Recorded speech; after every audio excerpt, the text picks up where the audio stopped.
വീട്ടിൽ ചോറ് എക്സ്ട്രാ ഉണ്ടായാൽ അത് നമ്മൾ ഫ്രിഡ്ജിൽ എടുത്ത് വെക്കാറുണ്ട്. അതിൻ്റെ കാട്ടി നമ്മൾ ഇന്ന് ഒരു വൈകുന്നേരത്തെ ചായക്കൂട്ടലായിട്ട് സ്നാക്സ് ആക്കുമല്ലോ. അതിന് വേണ്ടായത് ചോറ് 1 കപ്പാണ്, കടലപ്പൊടിയാണ് വേണ്ടായത് 5 ടേബിൾ സ്പൂണാണ് കടലപ്പൊടി. അത് കഴിഞ്ഞിട്ട് അരിപ്പൊടി 2 ടേബിൾ സ്പൂണ്, സവാള 1, ജീരകം 1 ടേബിൾ സ്പൂണും, മുളക് പൊടി 1 ടേബിൾ സ്പൂണും, കറിവേപ്പില കുറച്ച്, ജിഞ്ചർ ഇഞ്ചിയാണ് ഞാൻ പറഞ്ഞത്, പിന്നെ പച്ചമുളക്. ഇത്ര എടുത്തിട്ട് എടുത്ത് മാറ്റാം. ഇത്രയാണ് ആവശ്യമുള്ളത്. അത് കഴിഞ്ഞ ശേഷം ഒരു മിക്സി ജാറിൽ ചോറിടാം.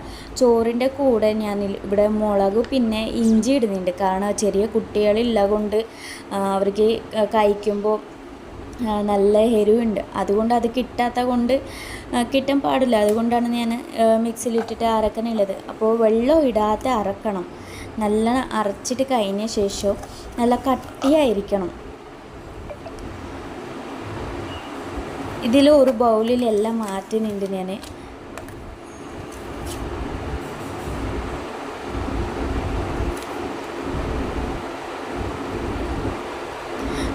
ഇപ്പോൾ ഞാൻ പറഞ്ഞ എല്ലാ സാധനങ്ങളും കറിവേപ്പില പിന്നെ മുളക് പൊടി, ഓനിയൻ, സവാള ഇതെല്ലാം കൂടി ഇതിൽ ഇടാം.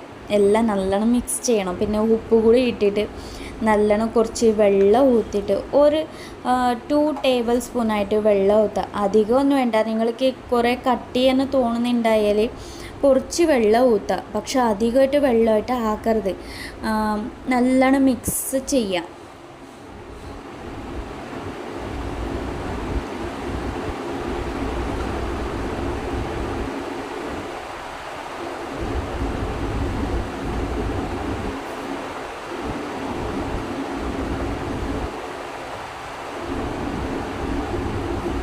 നമ്മൾക്ക് വീട്ടിൽ എന്താണെങ്കിലും കഴിക്കണമെന്ന് ഒരു ആശയുണ്ടാവും. വൈകുന്നേര സമയം വരുമ്പോൾ ചായക്ക്.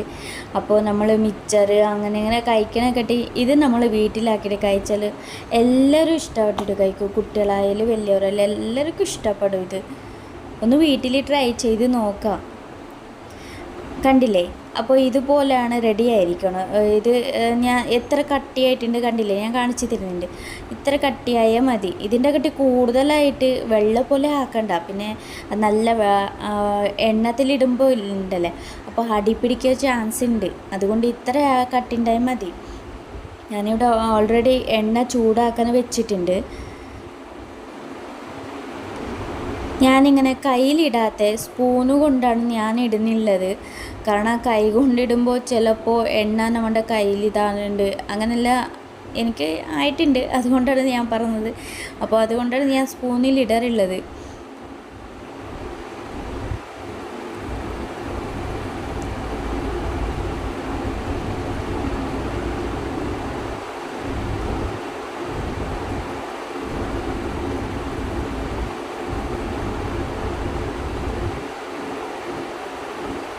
നിങ്ങൾക്ക് ഏത് സൈസിൽ വേണോ ആ സൈസിലാക്കിയാൽ മതി. നിങ്ങൾക്ക് ഇതുപോലെ വേണ്ടെങ്കിൽ വേറെ രീതിയിൽ കൂടി ആക്കാം. അത് ഞാൻ നെക്സ്റ്റ് വീഡിയോത്തിൽ കാണിച്ചു തരാം. അതിൻ്റെ മസാല കുറച്ച് മാറ്റമാണ്. പക്ഷേ ഇതിൽ കൂടി നിങ്ങൾ ട്രൈ ചെയ്ത് നോക്കാം.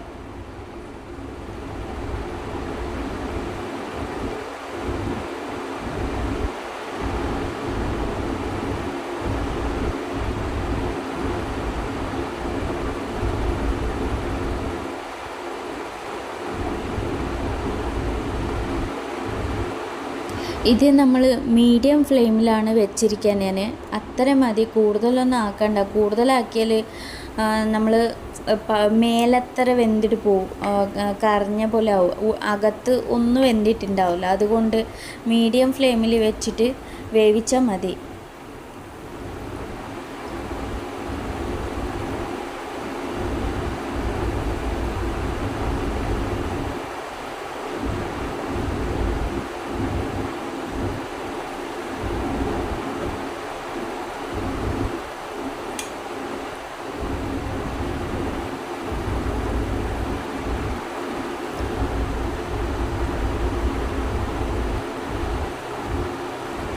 ഒരു ഭാഗം കഴിഞ്ഞാൽ മറ്റൊരു ഭാഗം തിരിച്ച് മറിച്ച് വെച്ചിട്ട് നല്ലോണം വേവിക്കാം.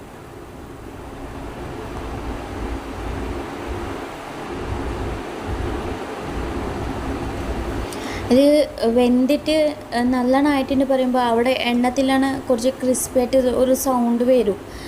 ഈ സമയം ആകുമ്പോൾ നിങ്ങൾ എടുത്താൽ മതി.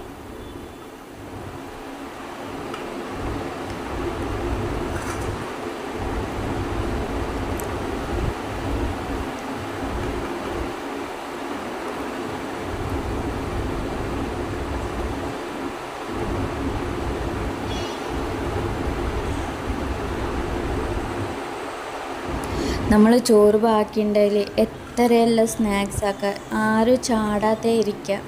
കാരണം എത്രയോ ആൾക്കാർ ഒരു ഭക്ഷണം ഇല്ലാത്തതാണ് നടക്കുന്നുള്ളത്. അപ്പോൾ ഈ സമയം നമ്മൾ ചിന്തിക്കുക ഏതുപോലെയാണ് എന്ന്. അപ്പം നമ്മൾ ചോറ് കുറച്ച് ചാടാത്ത വീട്ടിൽ തന്നെ അതിൽ ഏതാണെങ്കിലും സ്നാക്സ് ആക്കിയിട്ട് കഴിക്കുക. ഇന്നത്തെ വീഡിയോ ഇഷ്ടമുണ്ടായാൽ ഒരു ലൈക്ക്, എൻ്റെ ചാനൽ സബ്സ്ക്രൈബ് ചെയ്യുക, ഷെയർ ചെയ്യുക. ഫ്രണ്ട്സും ഫാമിലിയെല്ലാം ഷെയർ ചെയ്യണം, ഒന്ന് സപ്പോർട്ട് ചെയ്യണം. കണ്ടില്ലേ ഏതുപോലെ ഞാൻ കട്ടാക്കിയിട്ട് കാണിച്ചു തരില്ലേ? അതുപോലെ ആയാലും മതി.